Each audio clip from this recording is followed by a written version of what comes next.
چوری چکاری دکان کی ہو، بینک کی ہو، قتل و غارت گری ہو، ان میں جو ہے وہ 8 ملک جو سب سے اوپر ہیں وہ یورپ میں ہیں۔ اب میں ان کا نام جو ہے وہ نہیں لینا چاہتا ہوں، اب آپ سمجھ لیجیے۔ اور ہم جو ہے وہ اس کے اوپر کوئی یہ کہنے کو تیار نہیں کہ نہیں بھائی ایسا نہیں ایسا، ہم سب اسی کو ویسٹرن کلچر کو جو ہے وہ سب سے بڑا کلچر جو ہے وہ مان کے چلتے ہیں۔ اب میں آپ کو ایک واقعہ سناتا ہوں۔ ایک شہر میں 2 ٹیلر آئے، درزی اور ٹیلر آئے، انہوں نے کہا ہم سے بڑھیا ٹیلر کوئی نہیں ہے، ہم بہترین لباس سیتے ہیں، بہترین لباس۔ بادشاہ صاحب کو خبر ملی، اس کو بلایا، کہا بھائی کیوں؟ کام تو صاحب آپ جیسا کہو گے ویسا لباس سی دیں گے آپ کا۔ بادشاہ نے کہا اچھا، اور کہا صرف ماہر ہی نہیں ہے، ہم ایک ایسا لباس بھی سیتے ہیں کہ اگر کوئی اسے پہن لیتا ہے نا تو صرف وہ حلال زادوں کو دکھائی دیتا ہے کہ پہنے ہوئے ہے، حرام زادوں کو نہیں دکھائی دیتا۔ یعنی ہم جو لباس سیتے ہیں اس کی ایک خاصیت یہ ہے کہ جو پہنے ہوں گے تو صرف حرام زادوں کو نہیں دکھائی دے گا، حلال زادوں کو دکھائی دے گا کہ یہ پہنے ہوئے ہیں۔ بادشاہ نے کہا یار ایسا بھی کوئی لباس ہے کہ جو صرف جو ہے وہ حلال زادوں کو دکھائی دے؟ ہاں ہاں یہ ہمارا ہنر ہے۔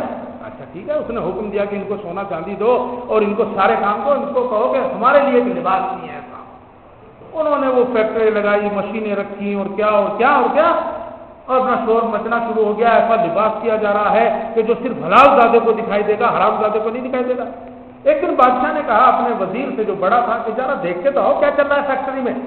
وہ گیا، اب وہاں دیکھا انہوں نے وہ ٹیلر جو ہیں وہ اپنے ہاتھوں سے کبھی ادھر کو لے جا رہے ہیں، کبھی ادھر کو اٹھا رہے ہیں، کبھی اوپر کر رہے ہیں، لیکن کپڑا نام کی تو چیز اسے دکھائی دے ہی نہیں رہی وہاں، اسے بس وہ ایکٹنگ کرتے ہوئے دکھائی دے رہے ہیں۔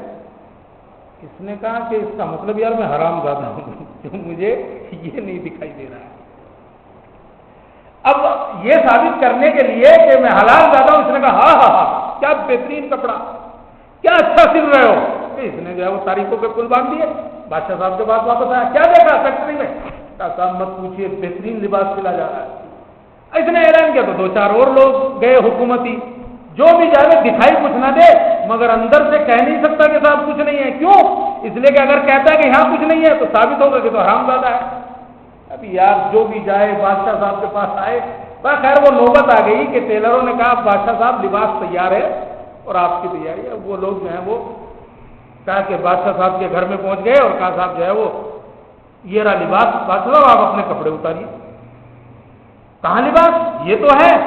بادشاہ نے سوچا اگر کہوں جھوٹ بول رہا ہے مجھے نہیں دکھائی دے رہا تو اس کا مطلب ہے بادشاہ کا ہے تو لوگ سمجھیں گے تو بادشاہی حرام زادہ ہے بھائی۔ بادشاہ نے کہا ہاں یار کیا بہترین لباس ہے۔ بادشاہ نے اپنا لباس بھی اتار دیا، انہوں نے ایکٹنگ پیکٹنگ کر کے پہنا بھی دیا، اور اب طے ہوا کہ بادشاہ صاحب یہ لباس جو ہے ایسا ہے کہ اب دیکھیں آپ کی پرجا آپ کو دیکھے۔ اعلان کر دیا گیا بادشاہ صاحب جو ہے وہ لوگوں کے درمیان میں تو آئیں گے۔ اچھا بادشاہ صاحب یہ نہیں کہہ سکتے کہ صاحب کہاں لباس، جب سے شیشے میں دیکھ رہا ہے اپنے کو ننگا، مگر کہہ نہیں سکتا، چونکہ اگر کہے گا تو اپنے کو ثابت کرنا ہے کہ حرام زادہ ہے۔ صاحب اعلان ہو گیا، دونوں طرف لوگوں کی لائن لگ گئی، بادشاہ صاحب گھر سے نکلے اور 2 آدمی پیچھے سے لباس اٹھائے ہوئے، اور ہر آدمی سلام سلام جیسا ہوتا تھا، سب دیکھ رہے ہیں بادشاہ ننگا ہے مگر کہتا کوئی نہیں، چونکہ جو کہے گا بادشاہ ننگا ہے وہ اپنے کو ثابت کرے گا کہ وہ حرام زادہ ہے۔ بہت دیر تک لائن چلتی رہی، ایک اتفاق سے ایک لائن میں سے بچہ آگے بڑھا اور اس نے کہا ارے یہ بادشاہ ننگا کیوں ہے؟ اس کی ماں پاس میں کھڑی تھی، چپ بیٹھ، چونکہ ماں کو بچے سے زیادہ اپنی پڑی تھی دنیا کے لیے حرام زادہ ہے۔ بچے کو مگر کہاں سمجھ میں آیا، وہ پھر چیخا ارے واہ یہ بادشاہ ننگا کیوں ہے؟ اس نے پھر یہی بات کہی۔ اچھا اس نے کہی تو 2-3 اور بولے، اچھا وہ 2-3 بولے تو اور بچے بولے تو اور لوگوں میں بھی ہنگامہ شروع ہوا کہ یار واقعی یہ ننگا ہے۔ اس نے اس سے کہا، اس نے اس سے کہا، پھر شور مچنا شروع ہو گیا بادشاہ ننگا ہے، بادشاہ ننگا ہے۔ آپ میری بات سمجھ رہے ہو میں کیا کہہ رہا ہوں اور کیا کہنا چاہ رہا ہوں؟ ویسٹرن کلچر انہوں نے کیا کیا، اپنا کلچر اتنا پروموٹ کیا، اتنا لوگوں کے سامنے رکھا، اتنا میڈیا کے ذریعے شو کیا کہ آج جو ہے وہ ہمیں اتنا انہوں نے وہ کر لیا کہ ہم میں سے کوئی کہنے کو تیار نہیں ہے کہ صاحب نہیں یہ خراب کلچر ہے، یہ بے حیائی ہے کلچر نہیں ہے، یہ بے شرمی ہے کلچر نہیں ہے، کوئی کہنے کو تیار نہیں۔ کیوں؟ جو کہے گا وہ سامنے کہلایا جائے گا کہ اس سے کچھ نہیں آتا، یہ جاہل ہے۔ اسے کیا پتا کلچر کیا ہوتا ہے؟ یہ جو کورونا نکلا نا بیچ میں سے، یہ وہ بچہ بن کے نکلا، اور بچے نے کہا نا وہ کلچر، یہ بادشاہ ننگا ہے، یہ جو کورونا کی بیماری آئی اس نے ہمیں جو یورپ کا کلچر جو ہے وہ سامنے لا کے رکھا۔ کیسے؟ جسے میڈیا چھپا رہی تھی، جسے سامنے نہیں لا رہی تھی، جسے بہترین کلچر کا نام دیا جا رہا تھا، وہ اس کورونا نے نکال کے دیا۔ کب کہ جیسے ہی پتہ چلا کہ کوارنٹائن ہونے جا رہے ہیں لوگ، تو کیا ہوا؟ یورپ میں جو آپ دیکھو مالز وغیرہ، شاپنگ مالز وغیرہ میں لوگ جھپٹے مارنے لگے، پوری الماریاں خالی کرنی۔ اور شرم کی بات یہ کہ سوشل میڈیا پہ پھر اپنے گھر کی وہ تصویریں بھی ڈالی جس میں صابن اور کیا چیزیں جو ہیں وہ کیسا میں تو بھر لایا ہوں ساری۔ یعنی یہ وہ کلچر ہے کہ اپنی ضرورت سے بھی زیادہ بھر لے، دوسرے کا خیال ہی نہ کرے، یہ وہ کلچر ہے، اسی کو کہتے ہیں کلچر۔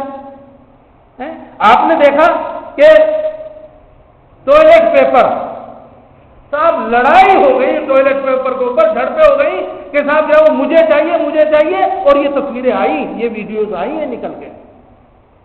فرانس نے فلاں کی ماسک چرا لی، امریکہ نے فرانس کی ماسک جو ہے وہ چرا لی جو چین نے مدد کے لیے بھیجی تھی۔ یہ ہے وہ کلچر جو سامنے آیا۔ اور افسوس کی بات آپ جانتے ہیں، دکھ ہوا اس وقت یہ پڑھ کے کہ صاحب اس عمر کے لوگوں کو وینٹیلیٹر ملے گا، صرف اس عمر سے زیادہ کے جو لوگ ہوں گے انہیں وینٹیلیٹر نہیں ملے گا چاہے مر جائیں۔ مثلا 60 سے اوپر کا ہے تو مر جائے، لیکن اگر کوئی جوان ہے تو اس کو وینٹیلیٹر دے دو، اس کی جان ضروری ہے، اس بوڑھے کی جان ضروری نہیں ہے۔ یہ کہاں کی انسانیت ہے؟ یہ ہے کلچر۔ یہ چیز جو ہے وہ نکل کے آئی ہے سامنے، جو اس چیز کو وہ چھپا رہے تھے اور جس کو رگڑتے، یہ کلچر جو ہے وہ نکل کے ان لوگ کا سامنے آتا ہے۔ اور ہم نے جو یہ حالات دیکھے ہیں اس سے اندازہ ہوتا ہے کہ بھائی اصل کلچر جو ہے وہ اسلامی کلچر ہے۔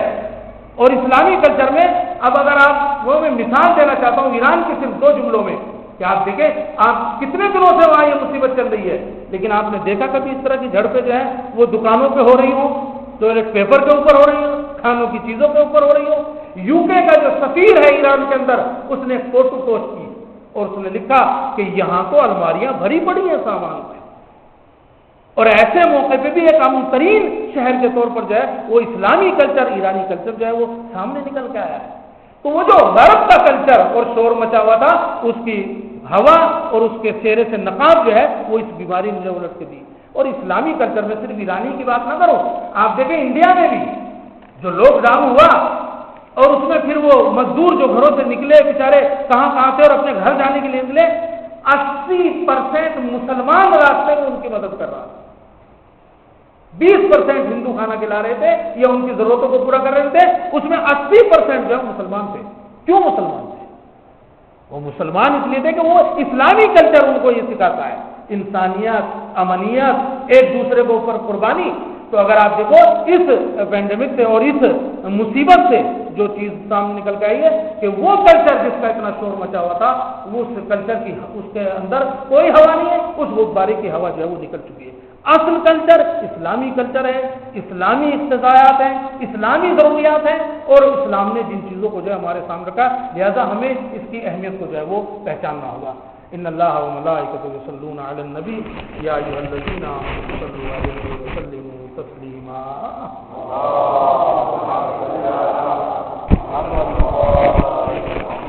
اللهم صل على سيد المرسلين وشفيع المذنبين نبينا محمد صلى الله وعلى آله الطيبين الطاهرين المعصومين المظلومين المنتخبين المنتجبين ولعنة الله على أعدائهم أجمعين. أما بعد فقد قال الله تبارك وتعالى في كتابه المجيد وقوله الحق.